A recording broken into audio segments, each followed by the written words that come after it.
తెలంగాణ రాష్ట్రంలో ఇంకా స్థానిక సంస్థల ఎన్నికల జాతర మొదలు కానేలేదు. కానీ అప్పుడే ఓ వ్యక్తి ఏకగ్రీవంగా సర్పంచ్‌గా ఎన్నికయ్యాడు. అదేంటి? ఎన్నికలు కాకముందే, ఎన్నికల స్కెడ్యూల్స్ రాకముందే సర్పంచ్ కావడం ఏంటా అని ఆలోచిస్తున్నారా? అవును, అదే నిజం. గ్రామ పంచాయతీల్లో ప్రస్తుతం ప్రత్యేక అధికారుల పాలన నడుస్తోంది. జనవరి 31తో గ్రామాల్లో పాలక వర్గాల పదవీ కాలం ముగిసింది.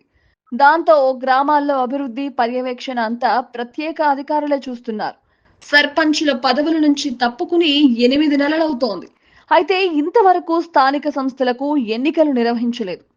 కాంగ్రెస్ పార్టీ అసెంబ్లీ ఎన్నికలకు ముందు స్థానిక సంస్థల ఎన్నికలపై ఓ హామీనిచ్చింది.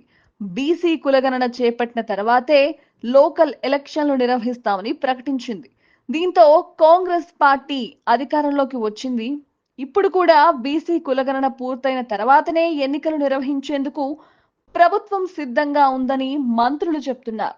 దాంతో ఇంకా రాష్ట్రంలోని పంచాయతీలకు ఇలాంటి ఎన్నికల స్కెడ్యూల్ వెలువడలేదు. కేవలం రాష్ట్ర ఎన్నికల సంఘం మాత్రమే ముసాయిదా ఓటరు జాబితాను సిద్ధం చేస్తోంది.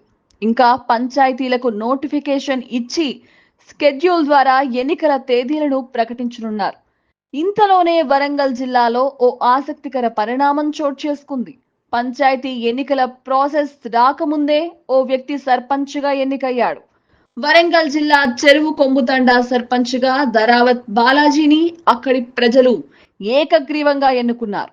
బాలాజీ ఇచ్చిన హామీలతో గ్రామస్తులు ఈ నిర్ణయం తీసుకున్నారట. ఇంతకీ ఆయన ఇచ్చిన హామీలేంటంటే, గ్రామంలో 3 గుళ్ళు కట్టిస్తానని చెప్పాడు. అలాగే బొండ్రాయి పండుగకు ఇంటికి 1000 రూపాయల చొప్పున పంచుతానని హామీ ఇచ్చాడు. అందుకు సర్పంచ్ ఎన్నికల్లో ఎవరూ పోటీ చేయవద్దని షరతు విధించాడు. ఈ మేరకు గ్రామస్తులతో ఓ అగ్రిమెంట్ సైతం రాయించుకున్నాడు. సర్పంచ్గా ఏకగ్రీవం చేస్తూ గ్రామస్తులు విజయోత్సవ ర్యాలీ తీశారు.